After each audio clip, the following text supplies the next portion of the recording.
1차는 80.37%, 접종 완료자는 75.75%, 추가 접종자는 조금씩 늘어나고 있습니다. 자, 뭐 전 세계 1등이라는 거 누구나 다 아실 테니까 오늘은 넘어가겠습니다. FA50이라는 전투기 아십니까? FA50? 우리나라가 훈련기로 개발했다고 예전에 그 뉴스 본 기억이 있습니다. 얼마 전에 우리가 방송으로 보도해드린 적 있잖아요. 문 대통령이 탄 비행기. 예. 문 대통령이 탄 비행기인데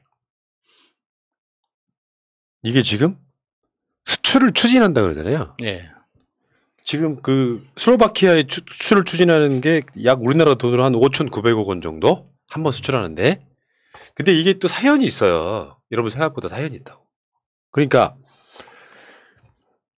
FA50 이전에 쭉 거슬러 올라가면 이게 훈련기. 실제로 우리나라 그 공군 조종사들이 훈련을 나갈 때 부인들이 간절한 기도했다는 그 정도로 비행기가 많이 사고가 났습니다. 근데 여기 이제 처음에 훈련기로 시작을 했지. 그러니까 조종하는 연습만 하는 거예요. 이제 보라매 이런 기억은 하네요. 예. 거기에 보면 막 명칭이 계속 바뀌어. 뭐 예. TA50, 뭐 T50, 뭐 F52, A37 이렇게 막 숫자를 엄청 붙여서 막 바뀌는데 거기다가 이제 전투한 기능을 탑재를 해. 예. 첫 번째는 레이더를 탑재를 하고.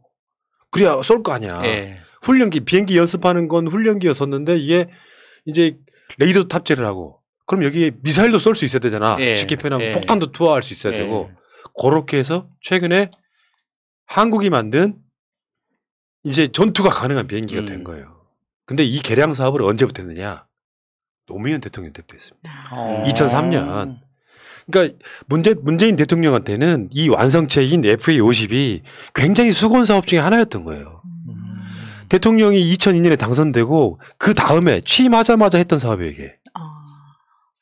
요 훈련기를 개량해가지고 지금까지 완성체로 만드는 거. 그러니까 문 대통령이 이번에 FA50을 탈 때 언론에 알리지도 않았어요. 너무 간절했던 거예요. 대한민국이 이런 전투기가. 예. 물론 지금 미국에서 나오는 전투기에 비하면 뭐 사실 아무것도 아닐 수 있는데 이 자체가 지금 결국에는 탔던 이유가 여러 가지 뭐 간절한 이유도 있을 거고 결국에는 수출도 하게 되는. 사실 이거 뭐 평화운동 단체들에서 반대합니다. 전쟁 연습이라고. 근데 한국이 우리가 알고 있는 것보다 훨씬 더 무기 수출을 많이 하는 나라 중에 하나예요. 특히나 이제 포 같은 경우는 우리나라가 생산도 잘하고 정밀도도 높아가지고 굉장히 세계적으로 인기가 좋은 제품이죠. 그래서 유럽이나 저기 중동 지방에서는 우리나라 그 K9 자주포 같은 거 굉장히 많이 수입해서 쓰거든요. 국내용 언론에 이렇게 올리지 않았다는 게 오히려 이게 더 진심이었구나. 왜냐하면 사실은 이게 대외용 세일즈 하기 위해서 굉장히 큰 거라고 보거든요. 왜냐면 이게 청와대 SNS나 이런 쪽으로는 몇 컷이 올라왔었는데 그때 보고 대통령이 위험하게 저걸 왜 탔지? 저는 처음에 그 생각을 했었거든요. 다른 사람들처럼. 근데 이런 이야기가 있었는데. 기술적인 관점에서 굉장히 중요하죠. 대통령 같은 VIP가 직접 탑승해서 이렇게 성능을 보증하는 거잖아요. 네. 그러니까 그런 측면에서 굉장히 중요한 거고 최고죠. 특히나 이 FA50 같은 경우는 거기에 들어가 있는 이 레이더를 비롯한 몇 가지 장비를 제외하고는 전부 다 100% 국산 기술로 개발한 거거든요. 굉장히 의미가 있는 거죠. 우리가 이제 무기 하면은 보통은 이제 한국은 미국 거, 북한은 옛날에 소련 거 막 이런 식이었는데 이게 자주국방의 모습이고 평화단체들은 반대할 수 있어요. 저는 할 수 있다고 생각해. 그런데 자주국방이 돼야만 평화가 가능하다고 생각하는 진정한 보수주의자. 우리는 옹호할 수밖에 없는 것이고요. 그럼요. 힘이 있어야지 평화도 유지할 수 있는 건데 사실 이렇게 보게 되면 우리 진보 정부들이 이런 국방력 확보에 상당히 큰 욕심들을 많이 가지고 있는 것 같아요. 여기서 영국에 떠나가지고 문재인 대통령이 헝가리 간다라고 했는데 헝가리 가고 나서 이제 지금 우리가 수출하는 나라가 슬로바키아예요. 이 슬로바키아하고 체코 폴란드까지 합치면 이 얘네들 포럼이 있어요. 비세그라드라는 포럼이 있는데 이 비세그라드라는 포럼에 경제 협력을 주력으로 하려고 거기 4개 나라의 정상들과도 문재인 대통령이 지금 연일 강행군 하시면서 정상회담 하신다고 하는데 그 경제 협력 주력을 도대체 뭘 한다는 얘기인가 이런 게 상당히 궁금했거든요.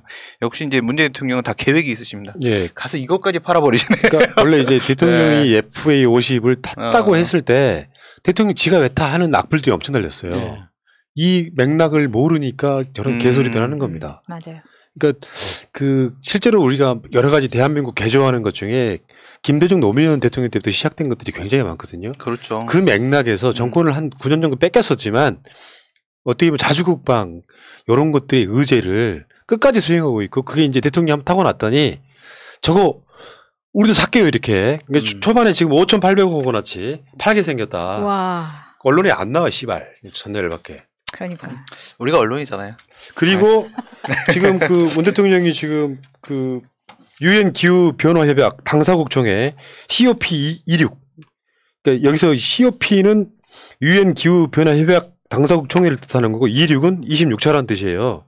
여기에서 지금 막 개회식도 하고 막 했는데 그런 보도 나왔었죠. 세계 각국 정상들이 문 대통령을 초청하고 있다. 그 세계 각국 정상들을 만난 장면을 한번 모아봤습니다. 모아주신 분 누구신지 감사드리고요. 난리 났죠 지금. 그러니까 많은 정상들이 대통령하고 직접 살짝 몇 분씩 뭐 만나고 환담을 하고 그러면서 우리나라에 임기 전에 한번 와주시라. 계속 초청을 하고 있는 거죠. 몇 달 안 남아서 바빠 진짜. 선별할 거야 아주. 무기 사주는 사람들만. 줄을 서시오. 일단 선입금 되는 대로 이제 입금 순서대로 가는 것도 괜찮겠네요. 네. 그리고 이제 그 온실가스 감축이나 탄소 중립 이 부분에 대해서는 제가 며칠 동안 계속 다른 방송에 말씀드렸거든요. 그건 살짝 넘어가겠습니다. 왜냐하면 내용은 다 이해를 하시고 계시는 분들이라. 이 이야기도 했었죠. 지금 온실가스 등 관련해가지고 생각지도 못했던 게 하나 딱 튀어나오더라고요. 북한에다가 지금 북한이 산림이 많이 훼손됐다 그러잖아요. 예. 그러니까 남북 관계가 좋을 때도 북한산에 나무 심자 이 운동을 막 하고 그랬었거든요. 그러니까 북한의 산림 회복 지원하면 한반도의 지속 발전이 뭐 가능하다 이런 이야기예요. 예, 0427 첫 회담했을 때 제일 먼저 나왔던 의제가 이 산림 회복이었죠.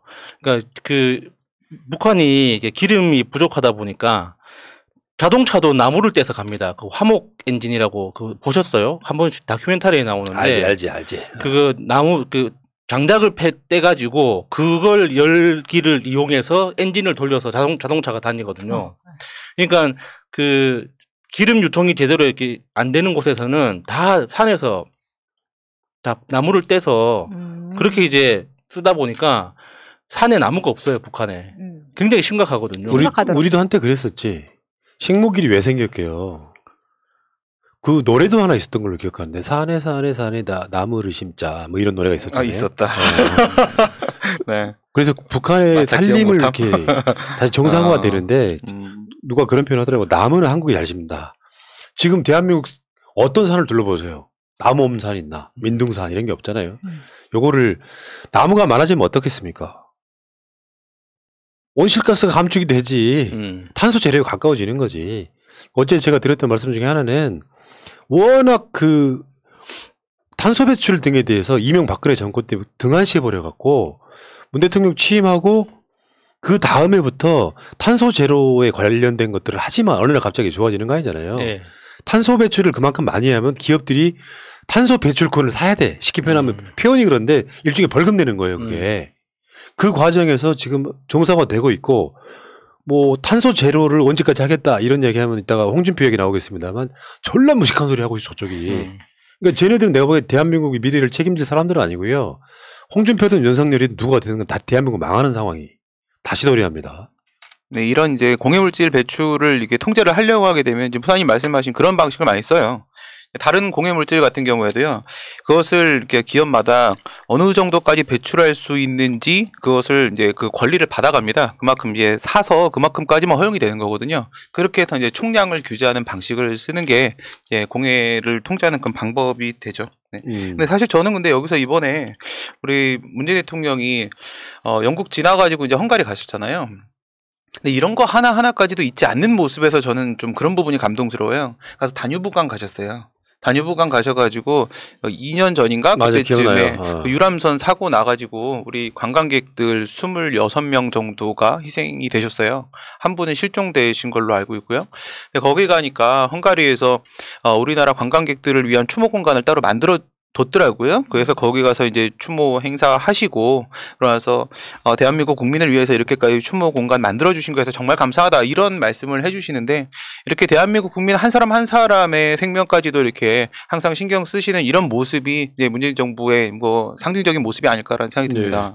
네. 사실은 누가 대통령이 돼도 탄소 배출 관련한 뭐 소위 탄소제로 요거는 여러분들이 지금 이상기온 느끼고 계시잖아요. 10월 달에. 아, 그렇죠. 네. 10월 중순 말쯤에 그러니까 영상 30도 갔다가 갑자기 추워져가지고 0도 되는 거 보셨잖아요. 네네. 다 그게 그 대기 오염 같은 것들이 우리 일상을 지배를 하고 있으니까 우리 새끼들이 한 30년 후에 사는 세상을 한번 생각해 보세요. 지금부터 노력해도 늦습니다. 그리고 지금 요즘에 여러분들 마스크 많이 쓰잖아요. 마스크 자체가 원료가 플라스틱이에요. 근데 얼마나 많은 플라스틱이 만들어지고 그게 버려졌겠냐는 거. 그건 재활용도 안 돼. 너무 무서워. 굉장히 심각하게 받아들여야 됩니다. 네, 그런 영화도 있어요. 투모로우라는 영화. 네, 투모로우라는 영화 보게 되면 이런 기후 변화에 대한 문제를 간과하다가 결국 전 세계가 이렇게 뭐 물에 침몰해 버리는 이런 상황들을 보여주는데 사실 그게 지금 우리의 현실, 우리가 처한 현실이 아닌가라는 생각이 듭니다. 예.